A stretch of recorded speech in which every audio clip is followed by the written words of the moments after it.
네, 반갑습니다. 오늘은 이제 세 번째 강의입니다. 세 번째 강의는 하나님께서 천지를 창조하실 때 둘째 날 뭘 창조하셨을까요? 궁창 아래 물, 궁창 위 물, 즉 물이라는 얘기가 나오기 시작합니다. 우리 인체의 70%가 물입니다. 이거 전부 다 물덩어리들이에요, 물덩어리들. 금방 태어난 아이는 90%가 물입니다. 연세가 80 넘으신 분들은 50%가 물입니다. 물의 양이 주로 들어간다는 얘기는 뭐예요?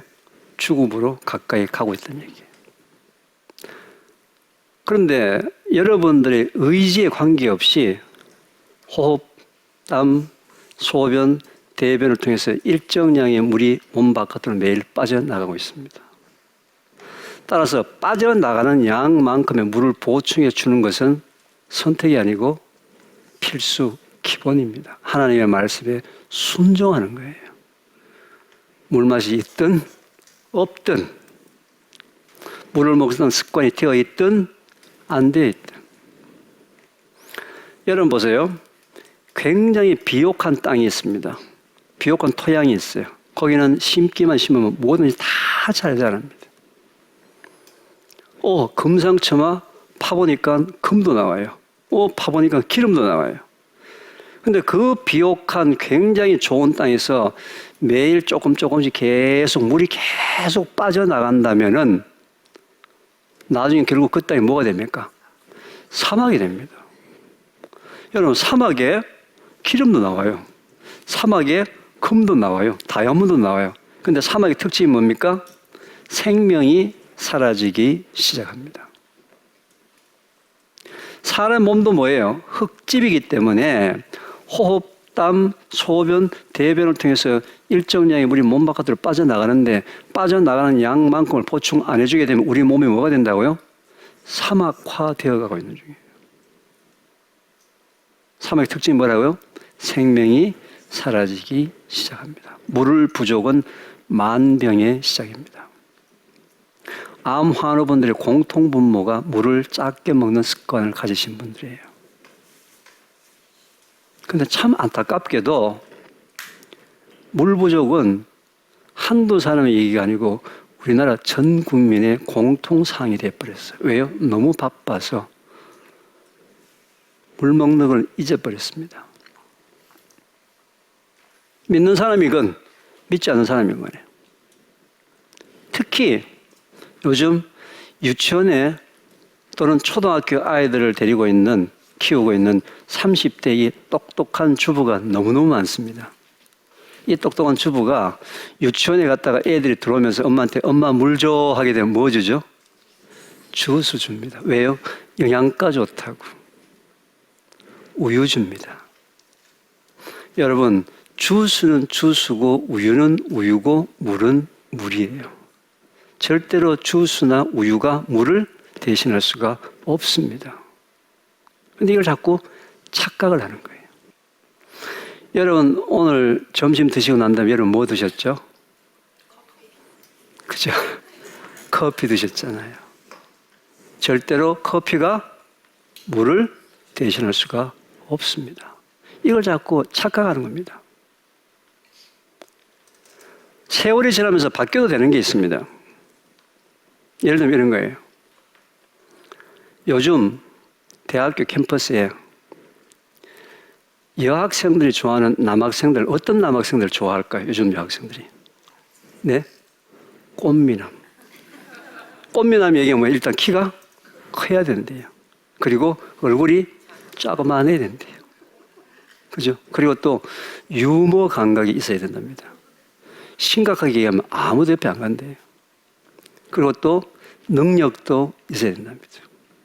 이게 요즘 대학 캠퍼스의 여학생들이 좋아하는 남학생의 모습이에요. 저는 70년대에 대학을 다녔습니다. 자, 70년대 대학 다닐 때 그때 캠퍼스에서 여학생들이 어떤 남학생을 좋아했을까요?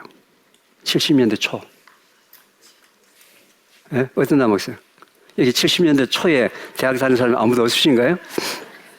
일단은 머리가 장발이라 해야 됩니다. 머리가 장발. 저도 장발 단속을 몇 번 단속에 잡혔었어요. 그리고 바바리 코트를 입어야 됩니다. 왜냐하면 그 당시에 프랑스의 알랑 들롱이라는 배우가 이 바바리 코트를 한번 입고 나가지고 프렌치 코트 난리가 난 거예요. 그리고 오른쪽 주머니나 왼쪽 주머니에 뉴스위크지나 타임즈지 원서가 뚫뚫 말려가지고 꽂혀 있어야 돼요. 그리고 보슬비가 약간 보슬보슬 내리는 날 코트에 깃을 세워야 됩니다. 그리고 우산을 쓰고 가면 안 돼요. 그냥 비를 맞고 걸어가는 그 우수라는 그 두 글자에 그때 여학생은 뒤로 막 넘어갔어요. 근데 만약에 요즘 캠퍼스에 어떤 장발 머스매가 바바리 코트 입고 깃 세워가지고 비 오는데 비 맞고 걸어갔다. 어떤 애요? 이상한 애예요. 이건 말이죠. 세월이 45년, 46년 지났을 때는 바뀌어도 되는 거라 말이죠. 그렇지만 저희들이 70년대 대학을 다닐 때 점심 먹고 난 다음에 커피를 먹을 수 있었어요? 없었어요? 없었습니다. 그때는 인스턴트 커피도 없었고 아무것도 없었어요. 그때는 커피를 먹으면 어딜 가야 되죠? 다방을 가야 됩니다. 이걸 사람들이 뭐 하기 시작한다? 착각하기 시작하는 거예요. 바뀌어도 된다라고. 커피가 물을 대신해버리고 이 똑똑한 엄마들이 아이들한테 어릴 때부터 물 먹는 걸 잊어버리게 만들어버렸어요. 당연히 주스나 우유가 물보다 영양성분이 좋은 건 사실이죠. 그죠? 그죠? 사실이잖아요. 자, 어항이 있습니다. 어항에 금붕어가 물을 갈아주죠. 걔한테 금붕어한테 얘야 주스가 훨씬 더 영양가가 좋답니다. 그 주스 자꾸 갈아주면 어떻게 됩니까? 죽어요. 죽습니다. 이것 때문에 지금 현재 하나님을 믿는 우리 하나님의 자녀들이나 하나님을 믿지 않는 우리 한국 사람들의 특징이 나이에 관계없이 현재 물 부족 현상으로 우리나라가 고통을 겪고 있습니다. 이게 뭐예요? 기본이라는 겁니다. 여러분, 물이 부족하게 되면 만병이 시작이에요. 모든 병의 시작은 물 부족에서 일어납니다. 물 부족으로 생긴 증상이 있죠. 각종 다양한 증상이 나타납니다. 아까 얘기했죠. 심각하게는 암까지도 나타나는데 물 이외에는 고칠 방법이 없습니다. 안타깝게도. 증상 치료해가지고 문제 해결되나 안 되나요? 안 됩니다. 물이 부족해서 생기는 증상은 수없이 많이 나타납니다. 그런데 이건 증상 치료에서는 문제 해결되지 않고 뭐예요? 물을 먹어줘야 되는 거예요. 왜? 원인 치료가 되기 때문에. 물을 먹는 것은 이건 기본 중의 기본. 하나님께서 창조 원리 중에서 둘째 날 창조하신 물을 내 몸속에 채워주는 것도 하나님의 말씀에 순종하는 사역이다. 이것도 뭐다? 신앙 생활이다. 성경을 읽는 것만큼 이것도 하나님의 말씀에 순종하는 뭐예요? 신앙 생활이라는 거예요. 그래야지만 하나님을 기쁘시게 하는 삶을 살 수 있다는 거예요.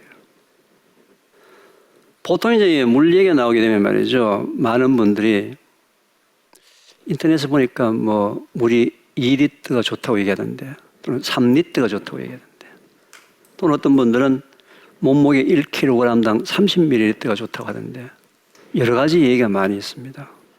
그거는 기준을 얘기한 거예요. 기준. 그런데 여기 앉아 계신 분들이나 또는 이 방송을 보고 계시는 모든 분들마다 각자 자기에게 필요한 양의 물이 다 다릅니다. 동일한 몸무게를 갖고 있는 사람이라 하더라도 땀을 많이 흘리는 사람과 땀을 작게 흘리는 사람의 물의 양이 달라요. 또 동일한 사람이라 하더라도 여름철에 필요한 양과 겨울철에 필요한 양, 물량이 달라요. 물은 자기한테 빠져나간 양만큼만 정확하게 먹어줘야 되지 많이 먹어도 안 되고 작게 먹어도 안 되는 거예요. 물을 많이 먹는다고 좋은 게 아닙니다. 여러분, 물을 많이 먹으면 죽습니다. 실제로 미국에서 라디오 방송에서 물 먹기 시합을 했습니다. 20대 여성이 한꺼번에 4리터를 먹고 1등을 했는데 그날 저녁에 사망을 합니다. 그게 저나트륨 혈증이라는 병이에요. 즉 물의 농도에 비해서 염분의 농도가 낮아진 거예요. 여름철에 굉장히 땀을 많이 흘리고 나면은 물만 먹는 게 아니라 뭘 같이 먹으라 그러죠? 소금도 같이 먹으라 하는 이유가 바로 그거예요. 그러면 각자 자기한테 필요한 양의 물을 어떻게 아느냐 이 말이죠. 하나님께서는 태초에 여러분들을 창조하실 때 다 알려주셨어요. 여러분한테 각자 개인한테 필요한 물량을 각자 스스로 알 수 있도록 알려준 방법이 있습니다. 두 가지 방법을 통해서 여러분들에게 알려줬어요. 첫 번째, 여러분 몸속에서 물이 부족해지기 시작할 때 여러분들이 화장실에 가서 소변을 보게 되면 소변의 색깔이 노란색으로 짙어지기 시작합니다. 색깔이 진해진다는 거죠. 여러분 소변 색깔이 왜 노란색으로 변할까요? 왜 노란색으로 변할까요? 보고 느끼래요. 얘야 물 먹을 때 됐다. 하도 안 먹고 자꾸 돌아다니고 하니까 물 먹으라고 뭐예요? 신호 알려주는 거예요. 보고 느끼라고. 우리 인체는 말이죠. 기가 막히게 이걸 잘 알려줍니다. 예를 들면 여러분들이 굉장히 추운 겨울날 화장실에 가서 소변을 보고 나오면 어떻습니까? 몸이 부르륵 떨리죠. 왜 떨릴까요? 소변을 보고 나면 어떻게 해요? 체온이 떨어졌어요. 체온이 떨어지게 되면 우리 몸속에서 문제가 생기니까 빨리 체온을 원래대로 올려줘야 되는데 올리는 유일한 방법이 뭐예요? 운동이에요. 운동을 해 체온을 올려갈 거 아니에요. 근데 분명히 여러분들이 화장실에서 겨울날 추운 날 소변 보고 난 다음에 몸 생각해서 운동 안 할 줄 알고 게을러가지고 여러분 의사에 관계없이 그냥 부르륵 떨기만 해요. 안 게을렀으면은 내가 운동하겠습니다 했으면 그렇게 안 떨리게 하면 될 텐데. 그죠? 그래서 수영장에 가서 수영장 안에서 소변 보는 애 있는지 없는지 잡아내는 방법 그러잖아요. 그죠? 안에서 부르륵 떠는 애는 분명히 그 안에서 지금 소변을 보고 있는 증거죠. 그죠? 이렇게 이제 우리 인체의 반응을 통해서 하나님이 야, 너 물 부족해. 먹어. 하고 신호를 준다 이 말이죠. 그때는 빨리 물을 소량 먹어서 소변의 색깔이 옅은 노란색이 유지가 되도록 먹어줘야 되는 거예요. 두 번째 우리 몸에 나타나는 현상은 여러분의 소변의 색깔이 노란색으로 변하는데도 불구하고 바빠서 못 먹는다든지 습관이 안 돼서 못 먹었을 때 계속 지나가게 되면 갈증이 나타납니다. 갈증은 우리 인체의 물 부족의 가장 마지막 현상입니다. 왜 갈증이 나타나냐면은 우리 인체 내에서 물의 양이 가장 많은 곳이 혈액과 뇌예요. 혈액과 뇌에 물이 부족하게 되면 문제가 생기니까 물이 작게 되면 모든 세포에서 물을 차출해 옵니다. 차출해 오다 보니까 목에 있는 세포에 갈증을 느끼게 되는 거죠. 갈증을 느꼈을 때는 우리 인체에서 굉장히 나쁜 현상들이 다 일어나고 난 다음입니다. 따라서 항상 물은 갈증을 느끼기 전에 미리 물을 먹는다. 운동하러 가기 전에 미리 물을 먹는다. 물이 만약에 부족한 게 예상이 된다면 어떻게 해요? 부족하기 전에 미리 물을 먹는다. 항상 물은 부족하기 전에 먹어야 돼요. 그런데 아까도 얘기했다시피 물을 너무 많이 먹어도 좋지 않습니다. 실제로 우리 인체에 물의 양이 많게 되면 그것도 여러 가지 문제가 생길 수가 있습니다. 물을 무조건 많이 먹는 게 절대로 좋은 게 아닙니다. 물을 많이 먹는지는 어떻게 그럼 여러분들이 어떻게 아느냐? 여러분들 몸속에 물이 차 있을 때 물을 조금이라도 먹게 되면 금방 화장실을 가고 싶어요. 금방 화장실을 가고 싶고 또 소변의 양이 작습니다. 즉 하루에 화장실을 8번 이상 가는 사람은 쓸데없이 물 먹는 횟수가 너무 많은 거예요. 따라서 화장실에 가는 횟수 8번 이하가 되도록 물 먹는 양을 줄여주기 시작해야 됩니다. 그러면 이제는 여러분들이 자기한테 필요한 물량을 뭘로 안다고요? 소변의 색깔, 옅은 노란색이 유지가 되도록 먹는 양하고 그 다음에 화장실 가는 횟수를 가지고 물 먹는 양과 횟수를 조절해 주셔야 된다는 겁니다. 이게 자기 몸에 꼭 필요한 양의 물을 먹는 방법이다. 자, 이제 이렇게 되면은요, 자연스럽게 어떤 질문을 여러분 하시냐면, 그러면 어떤 물을 먹는 것이 좋습니까? 현재 한국에는 말이죠, 가장 물의 종류가 제일 많습니다. 지금 한국에는요, 인구 밀도당 정수기가 가장 많은 나라입니다. 그 정도로 물에 대해서는 굉장히 민감하다는 거예요.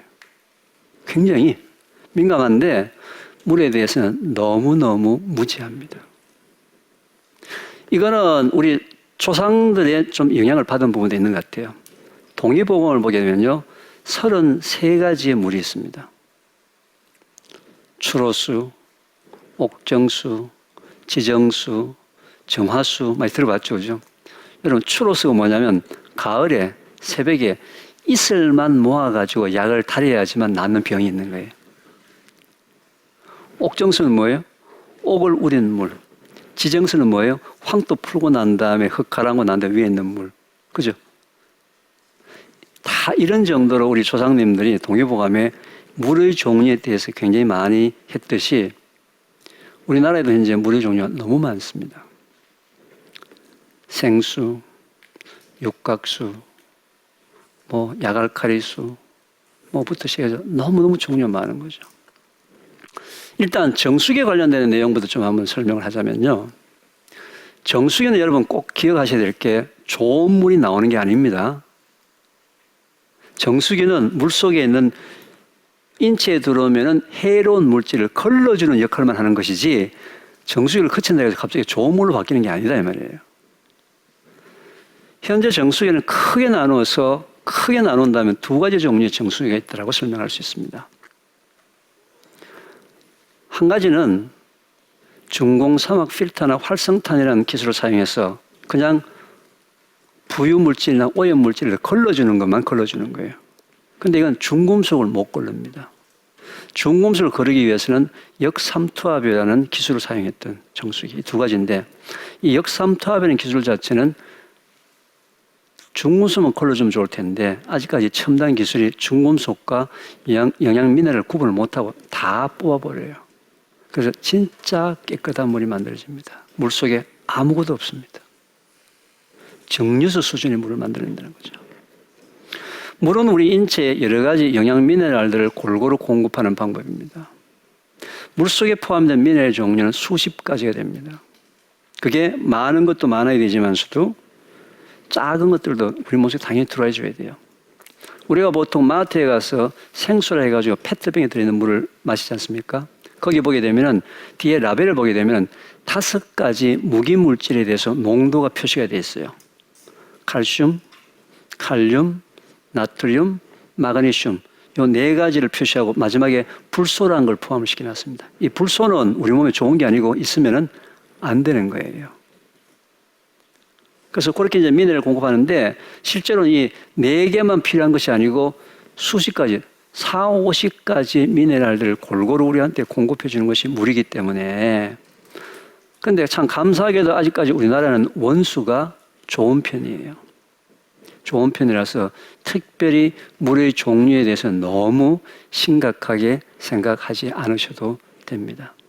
근데 특히 우리나라는 이제 원수는 좋은데 오히려 아파트에 들어와서 저장하면서 저수조에서 오히려 2차 오염이 일어나는 경우도 많기 때문에 저는 개인적으로는 간단한 정수기를 걸러서 꼭 물을 끓이라고 얘기합니다.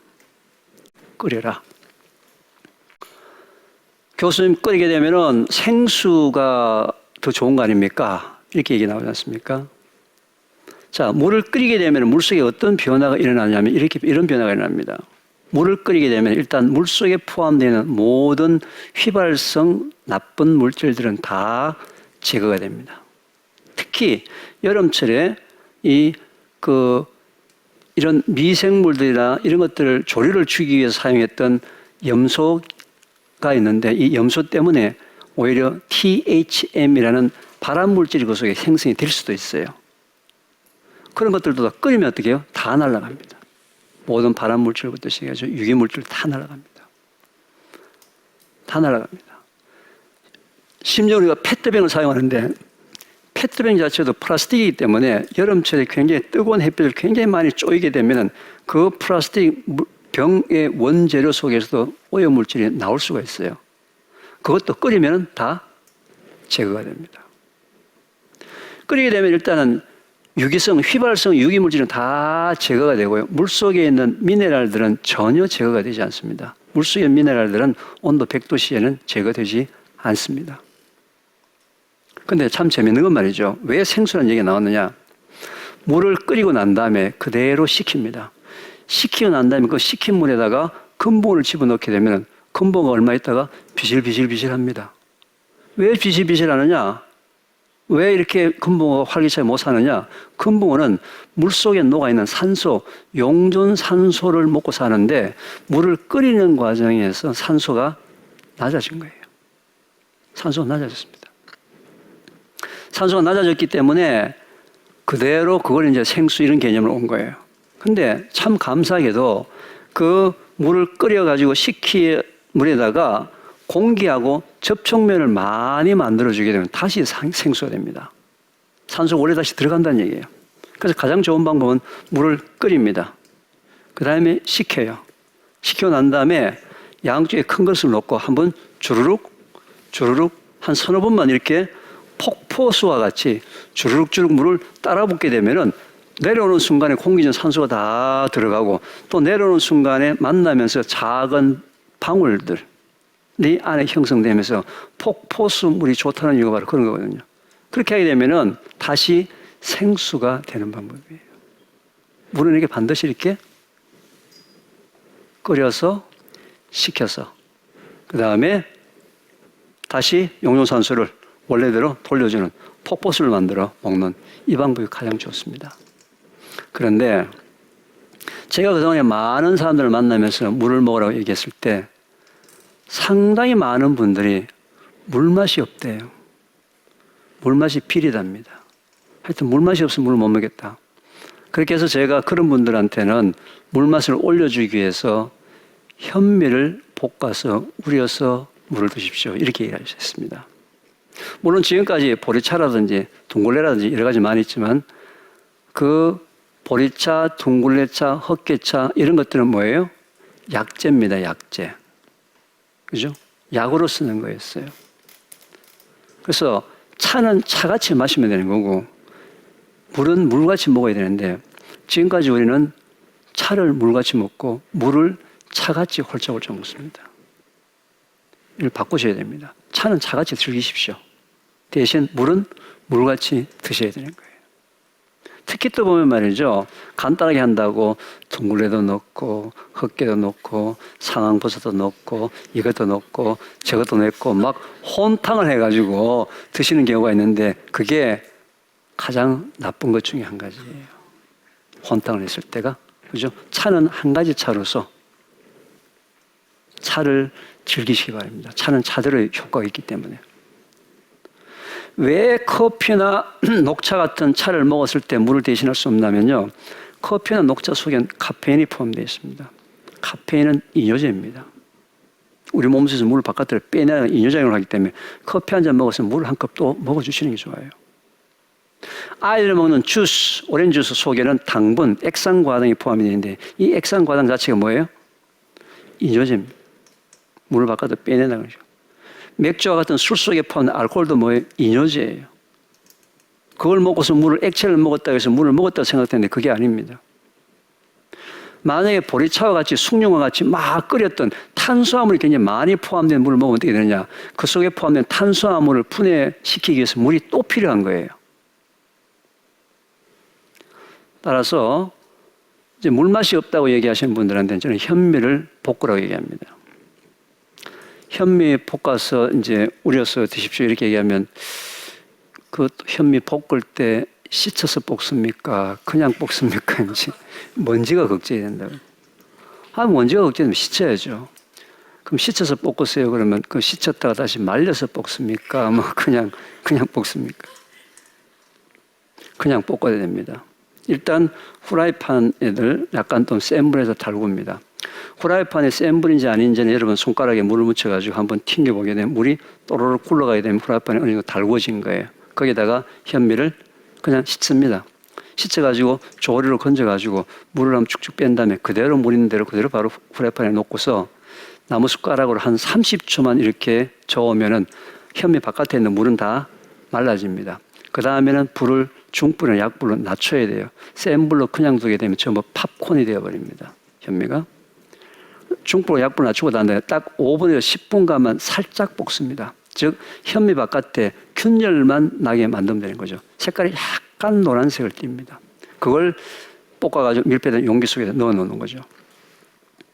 그리고 커피포트에 보통 여러분 물을 끓이게 되면 보통 700cc 정도 되지 않습니까? 이걸 물을 끓이고 난 다음에 다시 유리병 속에다가 물을 옮기죠. 그 뜨거운 물에다가 현미 아까 볶은 거 한 숟가락 정도를 집어넣고서는 한 10분 내지 15분 동안 그냥 좀 저었다가 우리도록 놔둡니다. 그리고 다시 현미를 걸러내버립니다. 현미 숭늉을 만들지 말라는 거죠. 걸러내버리게 되면 그 걸러낸 현미는 약 30분 정도 두게 되면 아주 맛있는 또 누룽지, 볶은 현미 누룽지, 그런 누룽지는 아마 기가 막히게 맛있습니다. 그 누룽지 들으시고 바로 그 물을 식혔다가 포포스에서 만들어 먹는 그 물이 진짜 맛있습니다. 만약에 물맛이 없다고 얘기한 분들한테 그 현미 볶은 물 한번 줘보시게 되면은 그거는 현미 속에 포함되어 있는 수용성 미네랄, 수용성 비타민, 여러 가지 아미노산들이 굉장히 많은 성분이 뽑아져 나왔기 때문에 집에 특히 역삼투압 정수기가 있는 분들은 오히려 현미 볶은 그 물을 우려서 드시게 되면 훨씬 더 좋게 되겠죠, 그죠? 그래서 더 미네랄을 더 공급해서 먹는 방법이니까 그렇게 해서 먹는 방법이 가장 좋은 방법입니다. 여러분 너무 물의 종류에 대해서 너무 민감하게 생각을 하지 마시기 바랍니다. 물의 종류하게 되면 말이죠. 가장 여러분 민감한 부분이 어디서 굉장히 많이 들었던 부분이 약알칼리수라는 얘기를 굉장히 많이 들었어요. 약알칼리수. 자연, 계곡수물, 하나님이 우리한테 주신 계곡수물이나 지하에서 나는 샘물 있죠. 다 약알칼리입니다. 그 약알칼리는 바위를 타고 내려오면서 암벽을 타고 내려오면서 돌멩이, 이 암석의 성분인 칼슘과 마그네슘과 다양한 종류의 미네랄들이 굉장히 많이 균형이 잡힌 그 물이 바로 약알칼리 물이에요. 그 물이 우리 인간에게 하나님께 주신 물은 맞습니다. 그런데 현재 여러분이 알고 있는 많은 종류의 약알칼리 물들은 인위적으로 만든 약알칼리인데 거기는 미네랄들이 그렇게 충분하게 들어있지 않습니다. 특히 약알칼리라는 것은 그 pH만 약알칼리에 맞춘 물은 특별히 기능을 못하는 이유가 뭐냐면요. 여러분 우리 위에는 염산, 산이 나옵니다. 위산. 위산은 굉장히 강산이에요.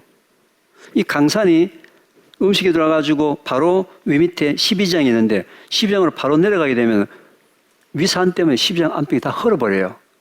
따라서 어떤 음식을 먹더라도 어떤 종류의 음식을 먹더라도 pH가 산을 먹든 알칼리를 먹든 중성을 먹든 어떤 음식을 먹더라도 위에서 12장으로 내려갈 때는 췌장에서 중화제가 나와서 위산을 전부 중화시켜서 전부 약알칼리로 만들어서 12장으로 내려보내는 거예요.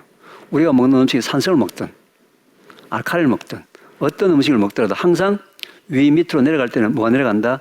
약알칼리가 내려가는 거예요. 그래서 물에 알칼리가 들어왔다 해서 특별한 기능이 있는 것이 아니고 물에 알칼리를 나타내는 미네랄들의 조합이 우리 몸에 좋은 것이지 단순 그 pH만 알칼리만 맞춘 것이 좋은 게 아니다 말이죠. 자, 저는 실제로 물에 대해서 상당히 많은 연구를 하는 사람입니다. 실제로 물은 생명의 근원이에요.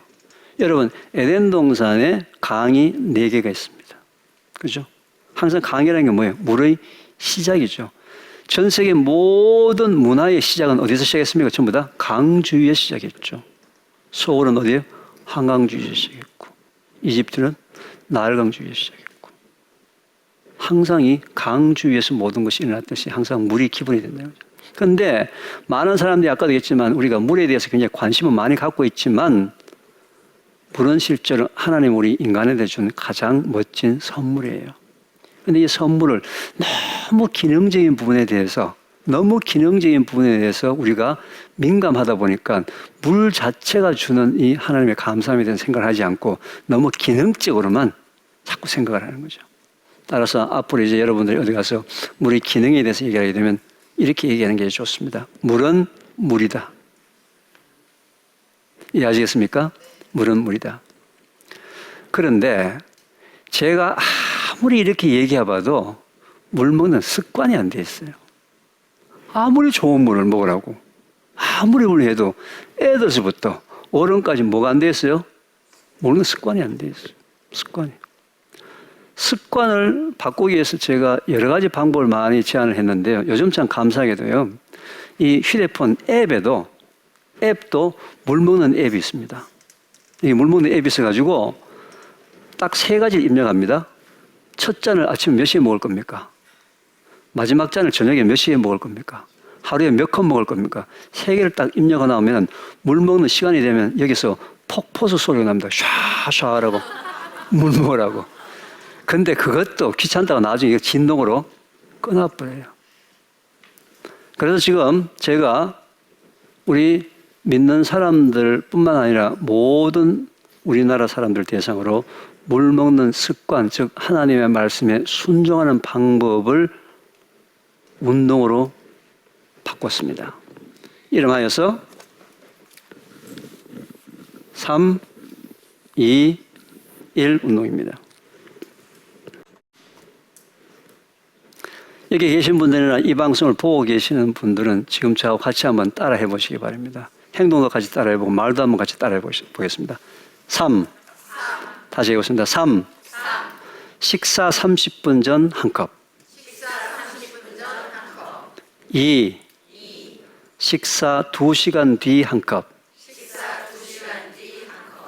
1. 취침 1시간 전 한 컵. 아침 공복 한 컵. 그럼 몇 컵인가요? 하루에 한 끼밖에 안 드세요? 4컵이라고 그러면. 식사 30분 전 한 컵. 식사 2시간 뒤 한 컵. 하루에 6컵이죠, 그죠?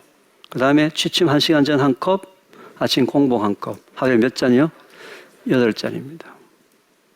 그럼 물 먹는 양은 어떻게 시작하느냐? 물 먹는 양은 기준은 250에서 시작을 합니다. 250g도 각자 작게 먹을 수도 있고 250g도 많이 먹을 수 있습니다. 뭘 보고 알아요? 자기의 소변의 색깔과 하루에 화장실 가는 횟수를 가지고 자기한테 필요한 양을 찾으십시오. 기준 어디 시작한다고요? 250에 시작을 합니다. 식사 30분 전 한 컵을 먹는 것은 장에게, 위에게 신호를 보내는 거예요. 식사 2시간 뒤에 물을 한 컵 먹는 이유는 우리가 음식을 먹게 되면 위 속에서 소화되는 시간이 탄수화물 대기 한 2시간, 지방과 단백질은 3시간 정도 걸립니다. 2시간 정도 지나게 되면 음식이 이제 소화돼서 장으로 지금 내려가기 시작하는 겁니다. 그때에 물을 한 컵을 먹어주게 되면 장 속에 물을 공급해주기에 변비가 해결이 됩니다. 장에 물을 공급하기 때문에. 아침에 공복 한 컵, 또 저녁에 잘 때 한 컵. 저녁에 밤에 잘 때 한 컵이 굉장히 중요한 게 말이죠. 여러분이 주무시는 그 긴 시간 동안 6시간, 7시간, 8시간 동안에 호흡을 통해서 땀을 통해서 수분이 굉장히 많이 증발이 됩니다.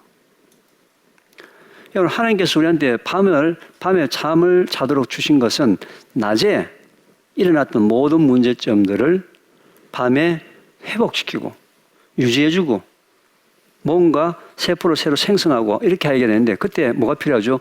물이 필요한데 잠자는 시간 속에 계속 물 수분 부족 현상이 일어났던 사람들 특징이 뭔지 아십니까? 아침에 일어났는데 목이 갈증을 느끼고 화장실에 가서 첫 소변을 봤는데 소변 색깔이 굉장히 노란 거예요. 그럼 잠자는 시간, 그 긴 시간 동안에 회복이 계속 일어나야 되는데 계속 수분 부족 현상으로 몸이 계속 회복이 안 된 겁니다. 당연히 몸이 무거울 수밖에 없고요. 당연히 몸이 피곤할 수밖에 없고 깊은 잠을 못 잘 수밖에 없고 그래서 잠자기 전에 1시간 전에 한 컵을 먹어주는 게 좋습니다. 근데 또 이 한 컵 양도 말이죠. 또 양이 많으면 어떻습니까? 밤에 일어나겠죠. 그죠? 그래서 자기가 밤에 일어나지 않을 정도 그리고 아침에 일어났을 때 목이 마르지 않고 소변 색깔이 노랗게 되지 않는 양을 스스로 찾아보면 되겠죠. 몇 번 시도를 해보면 되겠죠. 이렇게 해서 3, 2, 1 방법으로 습관화를 시켜줘야 됩니다. 습관화. 제가 요즘은 이것도 또 습관을 해도 이게 실천을 해야 되지 않습니까? 그래서 제가 길을 가다가 저를 혹시 알아보시는 분이 있으면 예전엔 그냥 안녕하세요, 뭐 반갑습니다 이런 인사를 했는데 이제는 저하고 약속을 합니다. 저를 만났을 때 인사를 이렇게 하기로. 이게 무슨 의미죠? 물을 먹는다는 거죠. 저한테 인사를 이렇게 해달라는 거죠. 물을 먹는다는 겁니다. 그죠? 아는 게 중요한 게 아니죠. 뭐예요? 실천하는 게 중요한 거죠. 믿음도 중요하죠. 믿음을 행하는 것도 중요한 거예요. 우리가 신앙생활에서 믿음이 다라고 생각하는데 믿음이 다가 아니에요. 분명히 우리가 믿음도 가져야 되지만 어떻게 믿음을 행해야 되죠. 예수님을 닮아가는 삶을 살아나가는 것이 바로 제자들의 삶이고 그게 성화 과정이란 말이에요. 물 먹는 안을 지식을 갖고 있는 게 중요한 게 아니에요. 뭐가 중요한 거예요? 실천하는 게 중요한 거예요. 그래서 저를 이제 길거리에서 이렇게 인사한다는 얘기 무슨 얘기입니까? 물을 먹는다는 얘기입니다. 그럼 저는 뭐라고 대답하는지 아십니까? 참 잘했습니다. 최고입니다. 계속 하십시오. 이걸 여러분들이 누가 해야 되느냐? 집에 돌아가셔서 여러분들의 아들, 딸, 손자, 손녀하고 바로 시작을 해야 되는 거예요. 손자, 손녀가 유치원에 갔다가 학교 갔다가 문 열고 들어와서 할머니, 할아버지, 엄마, 아빠 이게 뭐예요? 학교에서 아무리 바쁘지만 어떻게 물을 제대로 먹어서 하는 말씀에 순종했다는 거죠. 그죠? 그럼 여러분들이 뭐라고 걔한테 얘기해 줘야 돼요? 너 최고야. 너 최고야. 참 잘했어. 너 계속해. 이걸 여러분들의 자녀들하고 시작을 해서 어릴 때부터 물을 먹는 습관을 들이고 그게 하나님의 말씀에 순종하는 신앙생활이라는 자체를 알려줘야 돼요. 이게 신앙생활입니다. 이게 신앙생활이라고요. 그리고 여러분들 남편과 아내에게 직장 갔다가 집에 퇴근해서 돌아올 때 현관문 열고 어떻게 인사하기로요? 이렇게 인사하기로. 내가 아무리 밖에서 직장에서 바쁘고 힘들고 했지만 그래도 하나님 말씀에 순종해서 물을 먹었다. 그럼 여러분들 그 사람은 뭐라고 해줘야 돼요? 참 잘했어요. 최고예요. 이게 모든 교회의 교인들이 만났을 때 이런 인사를 하면서 하나님 말씀에 순종하는 삶을 사는 게 중요한 거예요. 또 이런 방법을 믿지 않는 사람한테 가르쳐 주는 게 뭐예요? 그게 하나님을 전도하는 방법이에요. 꼭 교회에다만 모시고 오는 게 전도입니까? 아니에요. 하나님이 누구신지를 알려주고 하나님의 말씀들을 순종하게 되면은 우리가 사랑에 넘친 은혜의 삶을 살 수 있고 영육간에 강건한 삶을 살 수 있게 해주시는 분이 하나님, 예수님이라는 사실을 알려주는 게 뭐예요? 그게 전도예요. 자기의 삶을 통해서 예수님을 증거하는 삶을 사는 게 그게 제자로서의 삶이지. 그렇지 않습니까? 이걸 어디에 사용해야 된다고요? 믿지 않는 사람들에게 전도의 목적으로. 그리고 전도의 목적도 어떻게 하면 되죠? 이제는 현미를 볶아서, 그죠? 그죠? 볶아서 선물도 주고 또 어떻게 볶아서 폭포수를 어떻게 만드는지 알려도 주고, 그죠? 왜 생수하고 차이가 있는지. 혹시 말이죠, 또 어떤 분들이 뭐 육각수 뭐 이런 거 자꾸 물으면 말이죠. 육각수에 대해서 한 가지 제가 설명을 드릴게요. 육각수라는 것은 일본의 어떤 과학자가 물을 분석해 보니까 물은 H2O로 되어 있는 이게 5개, 6개를 작게 뭉칠 때 우리 몸에서 가장 좋다 이거죠. 우리 몸에 있는 물을 분석해 보니까 전부 다 작게 뭉쳐져 있더라는 얘기죠. 마시는 물을 보니까 뭐예요? 50개, 60개 많이 뭉쳐져 있더라는 얘기죠. 따라서 우리가 물을 먹을 때 작게 되어 있는 형태로 먹게 되면 좋지 않을까? 그래서 육각수라는 개념이 나오게 됩니다. 과학자들한테 그럼 육각수를 어떻게 만드느냐 물어보니까 육각수를 만드는 방법은 굉장히 간단합니다. 냉장고에 있는 차가운 물은 다 육각수예요.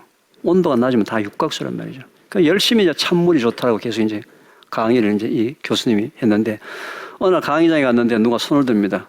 교수님 그 컵에 있는 물은 분명히 육각수가 맞는데 먹을 때, 마실 때, 목구멍을 넘어갈 때 몸의 온도가 36.5도니까 물 온도가 올라갈 거 아니냐. 그럼 육각수 아니지 않느냐. 듣고 보니까 맞거든요. 찬물은 육각수가 맞는데 목구멍을 넘어가서 육각수 아닌 물이 돼버렸죠. 그럼 온도가 변하더라도 육각수가 되는 물에 대해서 이분이 또 과학자한테 저희들한테 화학한 사람이 물었어요. 굉장히 간단합니다. 물 속에 철분만 있으면은 철분 하나 주위에 물이 항상 6개가 뺑 둘러서 쌓여 있습니다. 물에 철분만 있으면 돼요. 그렇게 얘기하니까 철분 그러면 녹물인데 녹물을 집어넣을 수는 없고, 이제 일본의 그 사람들의 고유한 이 상업적인 아이디어가 탄생이 되어서 철광석, 광석을 중간에 구멍을 뚫습니다. 그걸 뚫어가지고 그걸로 물을 한 바퀴 흘려보내주게 되면 철분이 좀 나오죠. 그러면 육각수가 된 거예요. 그게 옛날에 굉장히 비싸게 팔린 정수기입니다. 여러분 말이죠. 집에서 육각수를 만들어 먹는 가장 간단한 방법이 있습니다. 일단 말이죠. 철분이 많이 들어있는 음식을 먹으세요. 그리고 물을 한 컵 마시세요. 그러면은 위안에서는 100% 육각수입니다. 혹시 걱정이 되면 좀 한번 흔들어 주세요. 이렇게. 무슨 얘기 알겠습니까? 물의 기능에 대해서는 너무 민감하실 필요가 없이 현재는 물을 먹는 습관, 즉 하나님 말씀대로 물의 양 부족한 부분들을 채워주는 부분들만 먼저 하는 것이 여러분들이 현재 필요한 것이다. 그 얘기를 지금 말씀을 드리는 거예요. 이해하셨습니까? 자고 만나면 어떻게 인사한다고요? 이렇게 인사한다. 그러면 어떻게 대답한다고요? 이렇게 대답을 합니다. 이걸 여러분 누구하고 시작해야 된다고요? 가족들하고, 또 믿는 사람들하고, 또 믿지 않는 사람들에게 하나님을 전하는 방법으로, 여러분의 삶을 통해서 하나님을 전하는 방법으로 전도의 도구로 사용을 하셔야 돼요. 제가 이제 요즘은 길거리 가다 보면 말이죠. 저하고 이렇게 인사하는 사람 숫자가 많아졌습니다. 참 감사하게 생각을 합니다. 왜냐하면 아까 제가 말씀드렸다시피 이 물 한 잔이 사람의 운명을 바꿀 수도 있기 때문에 그렇습니다. 왜요? 하나님의 말씀을 순종하느냐, 순종하지 않느냐? 그럼 운명을 바꾸는 거예요. 그렇지 않습니까? 근데 이제 저한테 조금 양심적으로 고백을 하는 사람이 있더라고요. 교수님, 저는 이제 식사 30분 전에 물을 한 컵 먹으니까 배가 불러서 밥을 잘 못 먹기 때문에 30분 전에 한 컵 먹는 걸 잘 못해서 교수님 볼 때 이렇게 인사하니까 양심의 가치를 느끼는데 이렇게 인사하면 안 되냐고.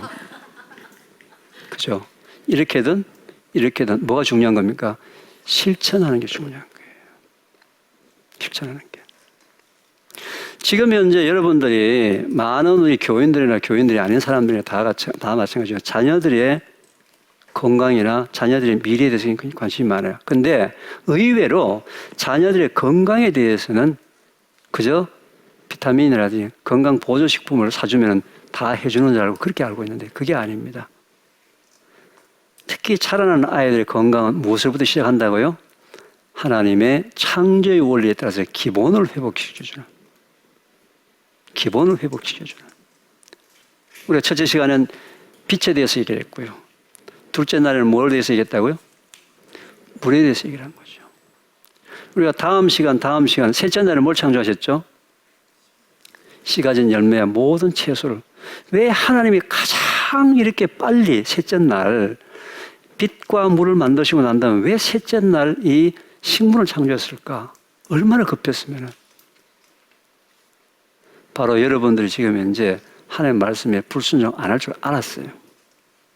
큰일 날 줄 알고 빨리 셋째 날 또 하나님의 말씀에 순종해서 여러분들 영육 간의 강건함을 회복하고 유지하는 방법으로 셋째 날 또 이 씨 가진 열매와 모든 채소, 식물을 창조하셨습니다. 첫째 시간에 제가 이런 말씀을 드렸습니다. 우리 인간에게 증상이 나타나게 되면은 그 증상 치료는 분명히 전문의의 도움을 받아서 적절한 치료를 하셔야 되는데 증상이 나타나게 된 원인이 있다는 겁니다. 이 원인이 하나님이 태초에 천지를 창조하실 때 인간이라면 반드시 지켜야 될 기본이 있는데 하나님 말씀에 순종을 해야 되는 부분이 있는데 그게 바쁘다, 귀찮다, 돈 더 벌어야 되겠다, 성공해야 되겠다.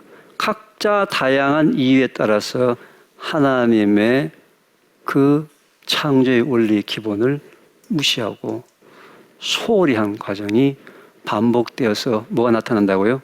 정상이 나타난다 말이죠.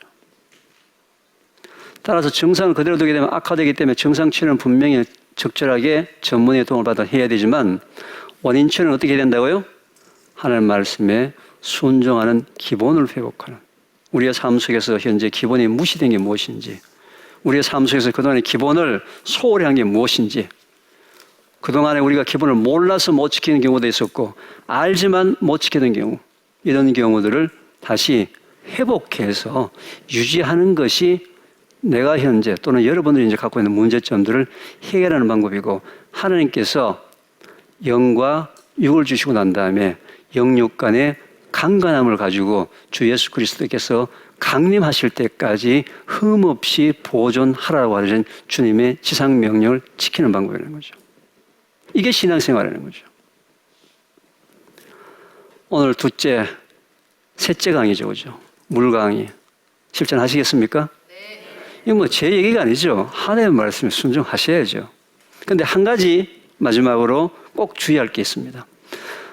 오늘 이 강의를 듣고 난 다음에 평소에 물을 안 먹다가 갑자기 오늘부터 물을 많이 드시기 시작한 분들은 소변량이 많아지면서 몸속에서 수용성 비타민, 미네랄, 염분의 농도가 낮아질 수가 있습니다. 따라서 평소보다는 채소, 과일을 더 드셔야 되고 평소보다는 짠 음식을 좀 더 드셔야 돼요. 일부러 소금을 먹을 필요는 없지만 된장 2-3숟가락을 더 드시기 바랍니다. 이렇게 해서 하나님 말씀에 순종하는 삶을 살아서 꼭 필요한 양의 물을 몸속에 유지하는 것조차도 뭐다? 성전을 지키는 하나님 말씀에 순종하는 사역이다. 꼭 실천하시기 바랍니다. 이것으로 셋째 강의를 마치겠습니다.